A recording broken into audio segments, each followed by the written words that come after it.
अगर आप नीम के पत्ते सुखा के रख लीजिए और जला के आप धूनी दे दें कहीं कमरे घर के अंदर, तो आप समझ लीजिए ये वायरस भी मर जाता है, ये मच्छर भी मर जाता है, उसके साथ वायरस भी खत्म होता है और दूसरे जितने भी बैक्टीरिया हैं वो खत्म हो जाते हैं।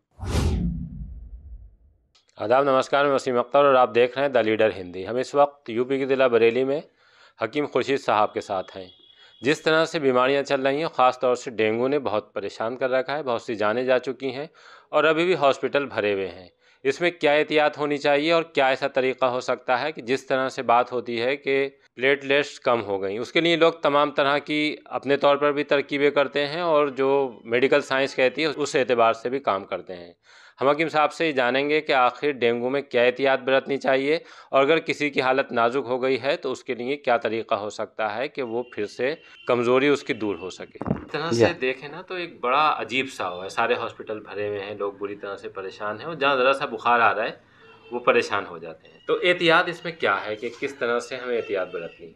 असल में एहतियात से ज़्यादा ये जो है ये एक वायरस है, बहुत बुरी तरह से फैल रहा है और ये जो मच्छर है ये एक फ़ीमेल मच्छर के ये फैलता है और ये मच्छर की खूबी ये है कि ये दिन में काटता है और ये आपका जो है मच्छर, ये इसका नाम है एडिस पिटाई।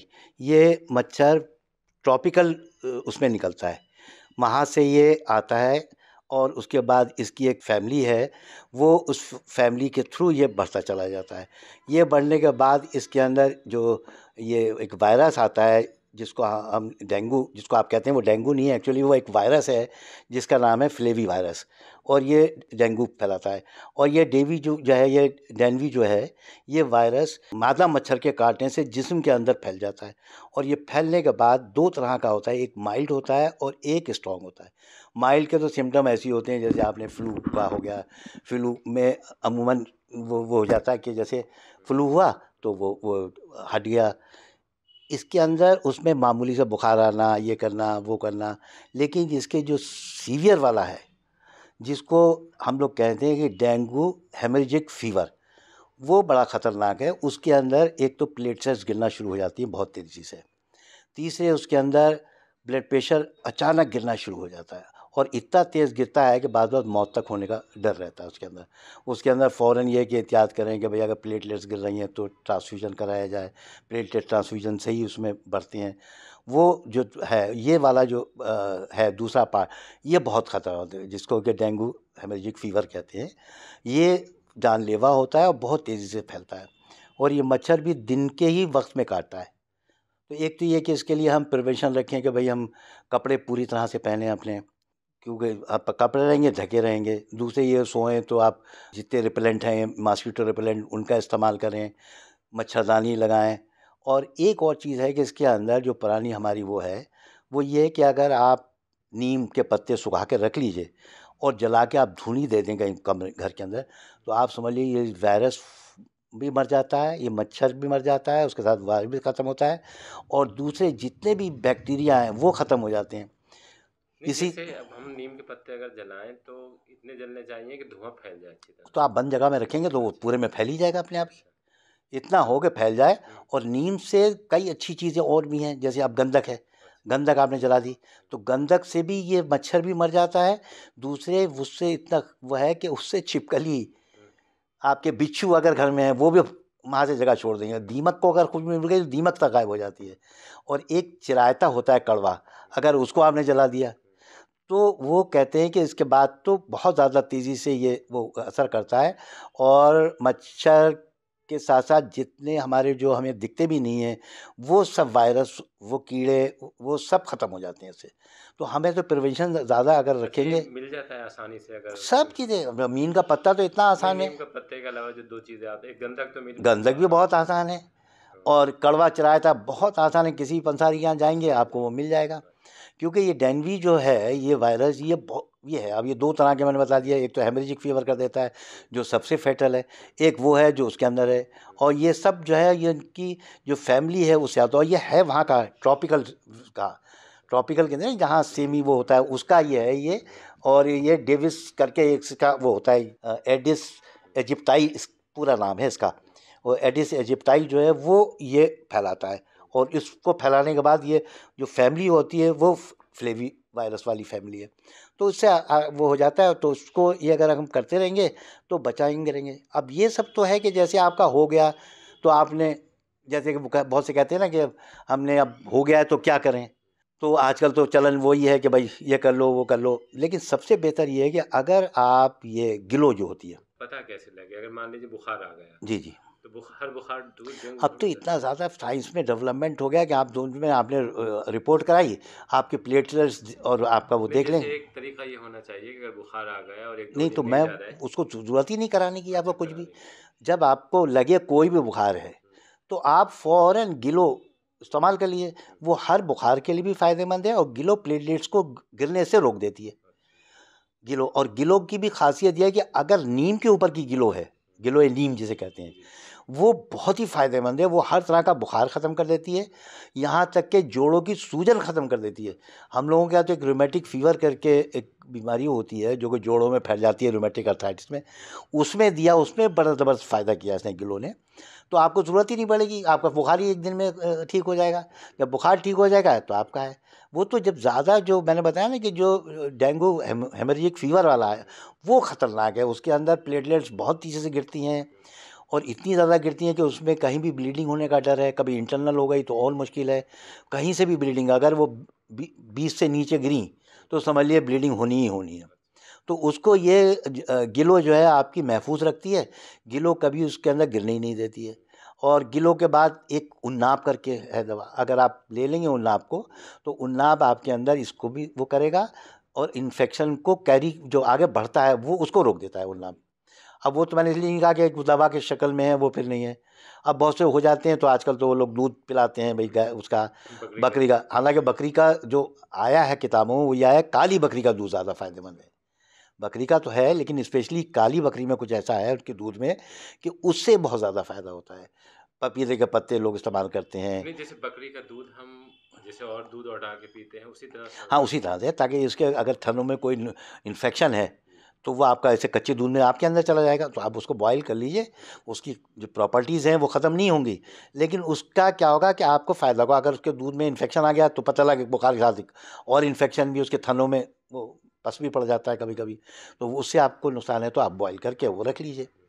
कीवी लोग करते हैं बहुत ज़्यादा, लेकिन इन सबसे बेहतर जो है वही है गिलो। गिलो तो इतना है कि आपका बुखारी एक दिन में गायब कर देगी और उसके बाद ये वायरस पनपेगा ही नहीं। तो एक ये तरीका है कि आप थोड़ा सा प्रिकॉशन लीजिए कि मच्छरदानी लगाइए और वो मच्छर भगाने लगाइए, की कोशिश कीजिए। दिन में ज़्यादा हाँ, एहतियात और फिर रखिए। मच्छरों को भगाने की कोशिश कीजिए और फिर हाँ हो जाए तो ये जो आप बता रहे हैं उस तरह ये से। लेकिन जैसे कोई इस तरह का मरीज़ आपके, एक तो मेडिकल साइंस में जाता है, जैसे आपके पास आता है तो आप कैसे पहचानते हैं? हम लोग तो देखिए, एक तो ये है कि हम लोग का तो अपना है तरीका, उससे हम पहचान लेते हैं।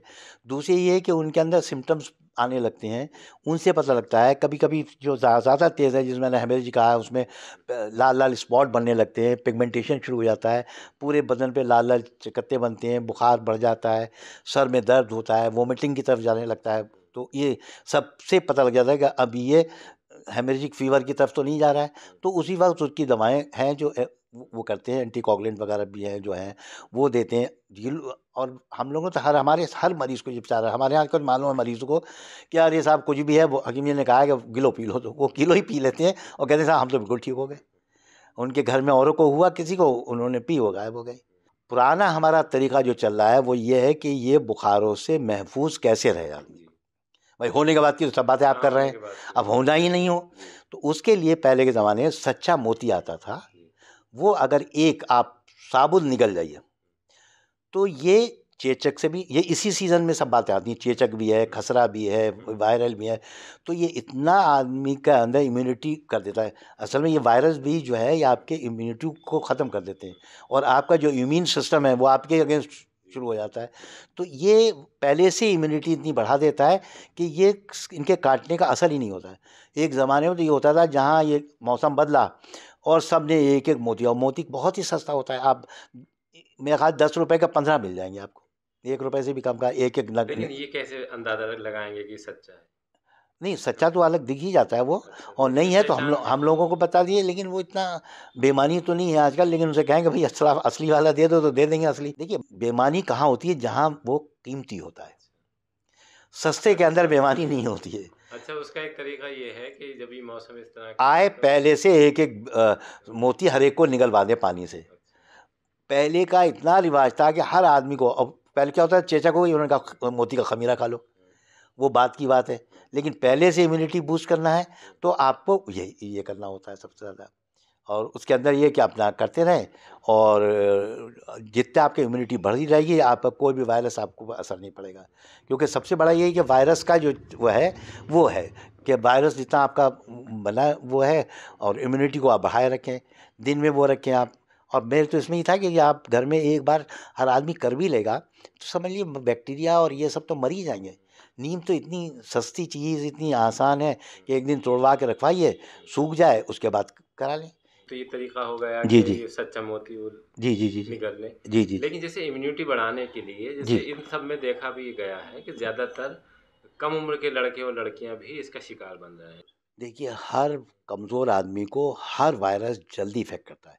मैंने बताया ना, इम्यूनिटी अगर आपकी बढ़ी हुई है, अब ये फ्लेवी वायरस फैमिली के जितने भी हैं, ये अब ये डेंगू है जिसको हम वो कहते हैं, तो ये सब वायरस उनको ज़्यादा असर करते हैं जो कमज़ोर होती हैं, इनकी बॉडी की क़ुव्वत मनात जिसे कहते हैं हम लोग, प्रतिरोधक शक्ति जिसे कहते हैं, जिसको इंग्लिश में इम्यूनिटी कहते हैं, ये जिसकी कम है उसको वो ज़्यादा नुकसान करता है। और आपने पहले से मोती खा लिया तो आपने क्या कर रहे हैं, आपने अपनी इम्यूनिटी को बूस्ट कर लिया।